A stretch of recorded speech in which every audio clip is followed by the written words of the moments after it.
Then Ilia Topuria, Charles Oliveira. My God, maybe it's because it's 11:30 at night and I was fucking dog tired. I'm like, God, please don't go to decision. And Ilia Topuria, the reason he's kind of this outlier and everyone's going to make Conor McGregor comparisons, which, he's the biggest star we ever had, so it makes sense. And they both came from 45 and went to 55. I get all that. And we've been almost forcing the next Conor McGregor, and it just hasn't come to fruition. But Ilia Topuria is a guy that, listen, there's never going to be another Conor McGregor. It's never happening. The sport's different. Just the landscape's different. You're just not going to get to that level anymore. I actually think it's impossible. But as far as technical-wise, talent-wise, Ilia's there. He's there. His resume is actually more impressive than Conor's. If you look at who he's beat and the way he's done it, he's that guy. He's the next superstar in the current climate we're in. Now, if you're expecting Conor rocket ship stardom, it's the UFC will never allow that to happen. And just the media is different now. It's just we live in a different world now. So I don't think we'll ever see that. But when you look at what Ilia Topuria is doing, now the knock on him is going to be like, well, he's beating up older guys. He's not fighting these guys in the primes. And I think that criticism's fine. That's fine. But my rebuttal to that would be, yeah, but they're not like, when Tony Ferguson's last fight or Korean Zombie's last fight, we're like, bro, what are we doing? It's not like that. These guys are still fighting at a super high fucking level at a world championship pace. But I'll give you that. They're not in their primes, but here's why you have to respect it. The way he's winning. He's literally calling his shot and KOing guys that never get finished. Max Holloway, never been knocked out. And he's starching him. Mollywhopping him. Charles Oliveira, really, man, to get knocked out doesn't really happen to Charles Oliveira.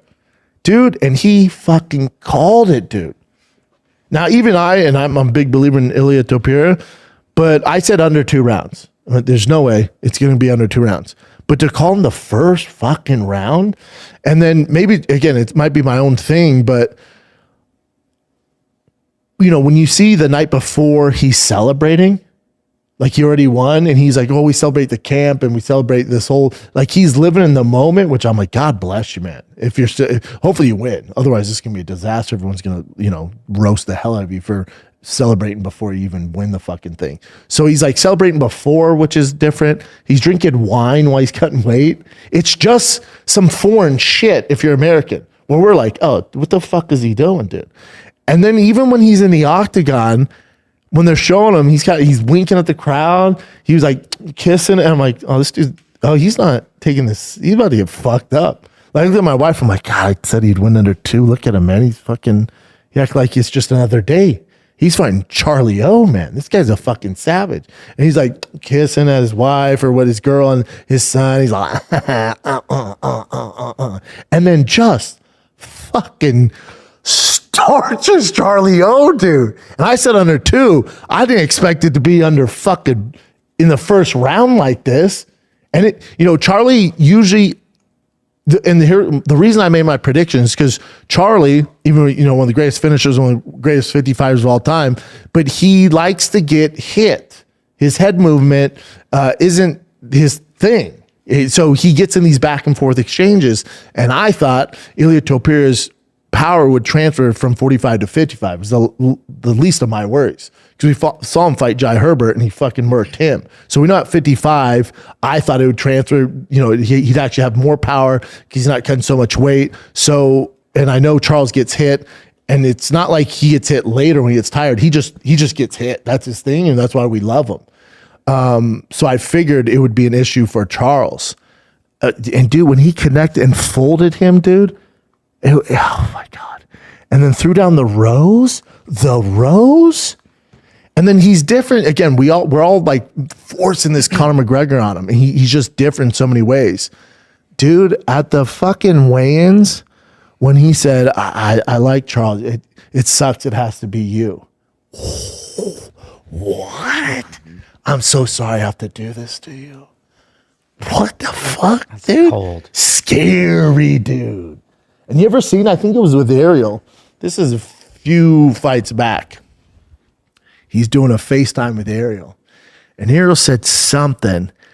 And his girl chimes in and goes, oh, all I know is if someone goes out, it's not going to be my man. And you're like, God, both of them are cold fucking blooded, dude.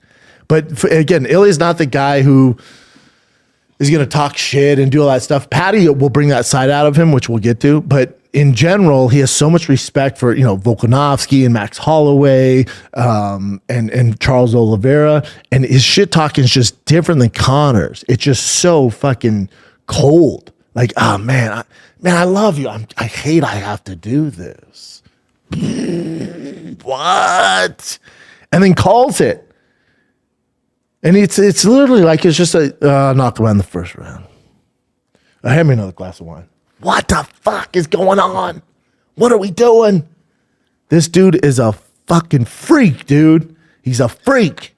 And so when he says, I'm going to chase Makhachev down at 170, you got to believe the guy. It's kind of like Conor. Remember, he was predicting all this stuff, and everyone's like, dude, this guy's out of his mind. And then it becomes true because they have so much self-belief. Listen, Conor has a lot of self-belief. Ilia Topuria has so much self-belief. He has a tattoo of his own face on his fucking chest, dude. What the fuck is going on, dude? He's just, you finally have your guy. Like the UFC, we talk about not having stars. You have a mega superstar. That's his face. Oh, shit, I didn't know that. Yeah, that's his face. That's his face. Or Gerard Butler, but that's his face split between a tiger with a T, his logo on top of it. So there's confidence. Then there's, I'm going to put my face split between a fucking tiger confidence. Yeah, invest in that guy.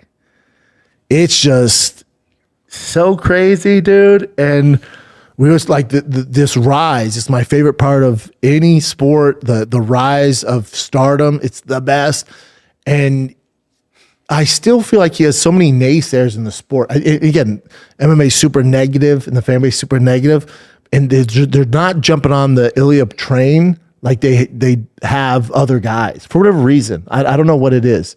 I don't know if it's because he's from Georgia, but he represents Spain. Like there's there's a disconnect there. But you're going to have no choice but jump on board. Like, obviously, Conor in Ireland, it's fucking, it was just this thing. And when we think of, like, that fucking brawling, you think of Conor, and it just made sense, and Mystic Mac, and it was this perfect storm. But with Topuria, again, his degree of difficulty is higher than Conor's, and he's doing it more impressively, and he's just not getting the same rub. I don't know what it is. There's some sort of disconnect there. I don't know what it is. I can't figure it out. And people are like, well, he's beating up these older guys. There's an argument there, but you got to understand the way he's doing it is fucking insane. He's such an outlier.